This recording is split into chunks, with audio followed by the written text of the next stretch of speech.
Aytishadiki, hayot 3 kundir. Kecha, bugun va erta. Kecha ketdi. U kelmas.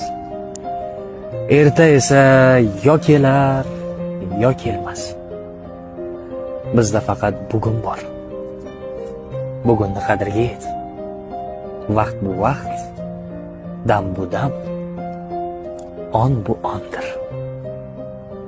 Aytishadiki, hayot 3 kundir.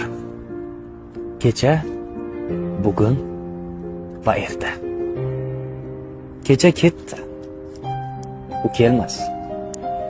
Erta esa yo kelar, yo kelmas. Bizda faqat bugun bor. Bugunni qadriga yet. Vaqt bu vaqt, dam bu dam, on bu ondir.